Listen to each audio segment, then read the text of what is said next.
atenção na leitura. Vamos ver aqui mais uma vez. O filho mais novo, o mais moço falou assim: pai, dá-me a minha parte da fazenda que me pertence. O filho mais novo falou assim: pai, eu quero a minha parte na minha herança. O pai estava vivo ou estava morto? O pai estava vivo. O pai estava vivo. O pai estava vivo. A herança tem que ser repartida depois que o pai morre. Onde estava a mãe aqui nessa passagem, pastor? Esquece a mãe. O texto não fala da mãe. O texto fala do pai dos dois filhos. Então o mais novo, quando ele chega para o pai, ele fala assim: pai, dá para mim a minha parte da herança. Esse filho mais novo, ele estava antecipando as coisas. Essa herança seria dele um dia que teria posse dessa terra? Sim ou não? Sim. Era uma promessa para ele. Ele era herdeiro, e ele era herdeiro legítimo. Ele era herdeiro desse pai legítimo. Mas o grande problema é que ele não queria esperar. Ele não tinha paciência de esperar. Ele viu o pai dele saudável lá, o pai dele cheio de saúde, nem gripado o pai ficava, e falava: esse meu pai vai beber, mas se continuar nessa pegada aí, vai viver mais uns 200 anos. Eu quero a minha parte logo. Ele não tinha paciência de esperar o tempo correto para ele tomar posse dessa terra. E eu começo a ver nesse texto que uma bênção, quando ela chega na nossa vida fora do tempo, ao invés de ela trazer bênção, ela vai trazer o quê? Ela vai trazer prejuízos, ela vai trazer problemas para nós. Quem está entendendo? Diga amém. Por isso, irmãos, nesses dias, esses próximos, se não me engano, são mais 3 quintas-feiras que nós estaremos aqui. Meu desejo é que nós possamos entender que realmente Deus, Ele sabe o que é melhor para nós, e que Ele tem a hora certa de abençoar a nossa vida. A promessa que é para você, não se preocupe, na hora certa, no momento exato, ela vai acontecer na tua vida. A bênção não virá de forma prematura. A bênção de Deus, ela virá na hora certa, no momento exato, e não vai te trazer prejuízo, mas vai te trazer paz e alegria. Você pode aplaudir o Senhor e glorificar a Deus nessa noite. Você pode glorificar a Deus. Amém, queridos? O problema desse menino mais novo aqui é que ele não teve paciência. Então ele quis queimar etapas na vida dele. Ele queria um logo. E aí está o perigo quando a gente está nesse negócio de: eu quero para ontem. Eu quero para ontem. Diz a Bíblia que ele fez o pai repartir. E você percebe que o pai, ele foi caminhando junto com o filho. Você quer? Então está aqui. É a herança, é dinheiro que você quer? Está aqui, ó.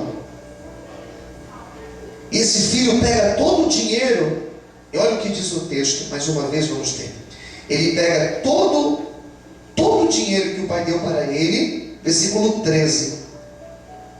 Poucos dias depois, quando ele já estava com o dinheiro em mãos, o filho mais novo, ajuntando tudo, partiu para uma terra longínqua.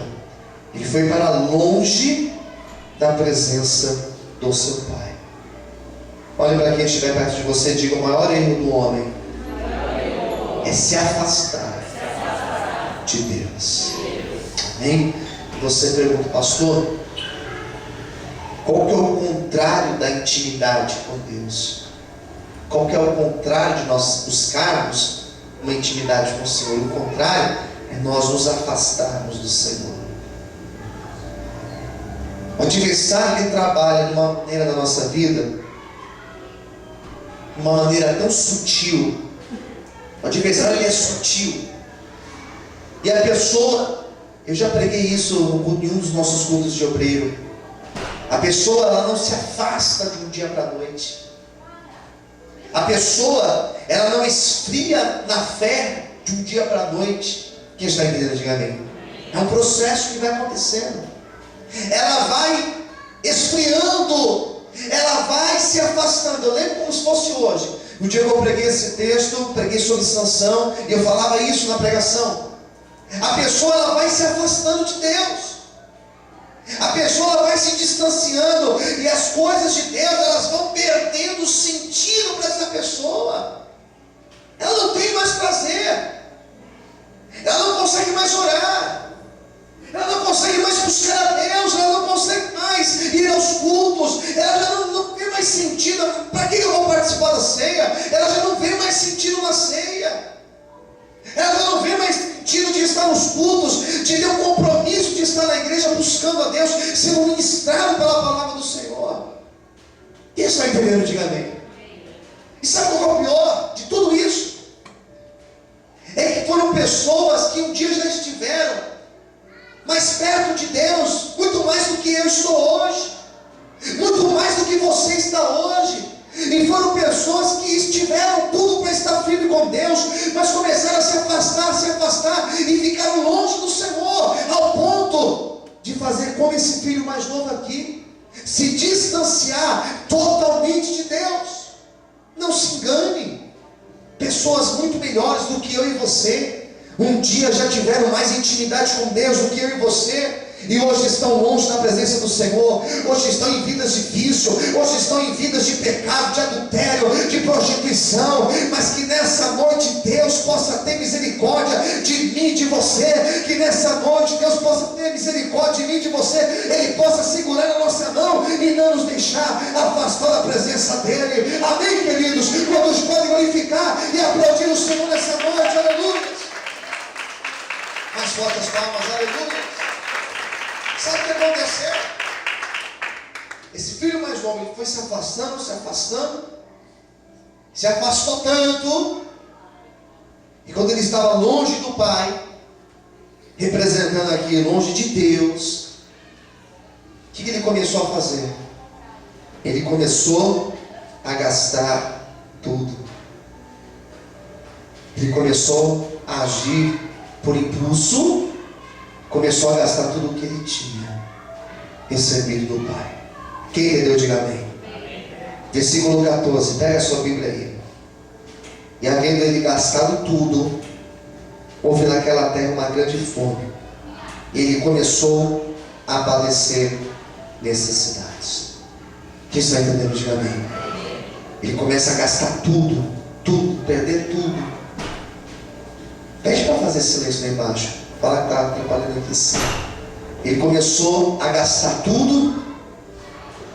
A vida dele começou a caminhar para trás.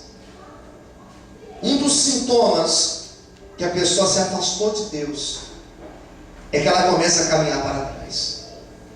E até aquilo que ela tinha, ela começa a perder. Esse filho mais novo representa isso. Quem está entendendo, diga amém. Ele começou a perder tudo, ele começou a se afastar do pai, ele começou a gastar, ele foi perdendo, ele não percebeu o quanto ele estava se afundando, ele não percebeu o quanto o adversário estava agindo na vida dele. É terrível, irmãos, porque a pessoa, a gente prega, a gente conversa, a gente ora, vai lá, leva a palavra, ministra a pessoa, e ela está como cega, como surda, ela não percebe o quanto ela está sendo roubada pelo adversário. E você pergunta, mas onde que o pai estava? Sabe onde o pai estava? O pai estava no mesmo lugar. O pai estava no mesmo lugar, esperando o filho. O pai estava no mesmo lugar, aguardando o filho voltar. Eu glorifico a Deus, porque em nenhum momento desse texto o pai se virou contra o filho. Em nenhum momento do texto o pai deu as costas para o filho, mas em todo momento o pai estava lá, esperando esperando o filho. Se nessa noite nós buscarmos a Deus, pode ter certeza que Ele estará com os braços abertos, pronto para te receber e para restaurar a tua vida e para mudar a tua sorte, em nome de Jesus. Quem acredita nisso, glorifique e aplauda o nome do Senhor bem forte. Aleluia. Sempre a Deus tem que ser mais forte as palmas. Aleluia. Mais forte as palmas. Aleluia. Vamos ler. Eu vou ler só mais um versículo para encerrar. Eu vou ler a sequência. Versículo de número 15. E chegou-se a um dos cidadãos daquela terra, o qual mandou para os seus campos a apacentar. O que diz aí? Está fraco? Apacentar o quê? Porcos. E ele desejava encher o seu estômago com aquela comida que os porcos comiam, e ninguém lhe dava nada. Olha o 17. Esse aqui é o principal versículo de todo esse texto. E caindo em si. Diga comigo assim: e caindo em si. Está fraco, mais forte. Diga: e caindo em si. Ele caiu em si. Ele falou o seguinte: quantos trabalhadores do meu pai, eles têm abundância de pão, e eu aqui pereço de fome. Olha o 18. Levantar-me-ei e irei ter com meu pai, e direi, olha o que ele falou, vou falar o seguinte para meu pai: Pai, pequei contra o céu e perante ti. Sabe o que eu acho tremendo nesse texto? Quando ele se viu sem nada, ele foi atrás de um emprego. O único emprego que arrumaram para ele era o pior emprego que existia para um judeu. Essa semana, eu até comentei aqui na aula segunda-feira. Segunda-feira eu fui numa sinagoga judaica. Pela primeira vez eu entrei dentro de uma sinagoga judaica e conversei com um professor do judaísmo. E ele falava justamente das proibições dos judeus, né? Não era uma reunião, não era um culto, mas era uma aula. Ele começou a falar das proibições, aquilo que a gente aprende lá em Levíticos, né? E uma das coisas que o judeu não pode comer é a carne de porco. O judeu não come feijoada. Graças a Deus que nós não somos judeus. Posso ouvir glória a Deus por isso? Amém? Não come feijoada, não come linguiça, não come presunto. A gente come, pelo menos eu como isso. Eles deram um emprego. O único emprego que arrumaram para ele era o emprego para cuidar de porcos. E você já viu a comida de um porco? Comida de porco é uma comida que não cheira bem.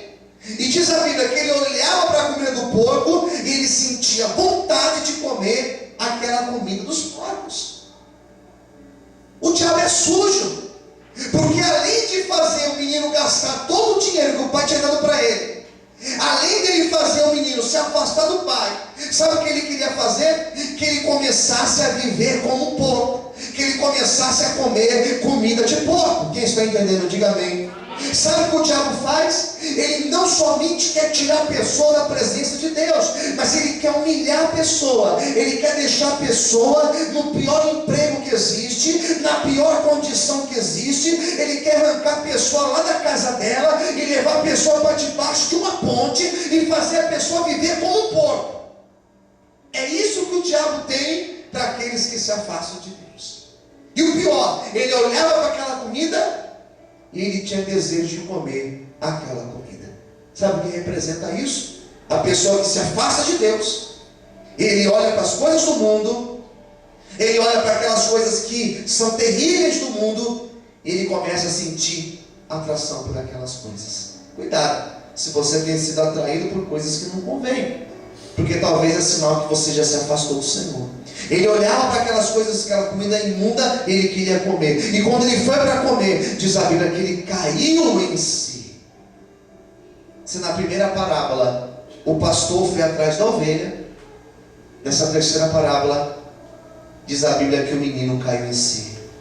E ele falou: eu vou voltar para a casa do meu pai. Aleluia, Deus! Eu acho maravilhoso esse texto, porque o pai deixou o menino decidir, deu livre-arbítrio para o menino, o pai permitiu que o menino fosse, o pai permitiu que ele se afastasse, mas o pai ficou em todo o tempo ali, esperando o menino cair em si, e no momento que ele caiu em si, lá no céu começou uma festa, porque ele só caiu em si, porque o Espírito Santo começou a mover dentro do coração dele. Eu quero hoje profetizar que esse mesmo Espírito Santo, ele vai agir no meu coração, no teu coração e no coração daquele que nós temos orado, e pode ter certeza que o Senhor fará que a gente comece a cair em si e comece a perceber que o que mais nós precisamos não são de bens materiais, mas o que mais precisamos é da presença do Senhor nas nossas vidas. Quantos podem glorificar e aplaudir ao nome de Deus essa noite, em nome de Jesus?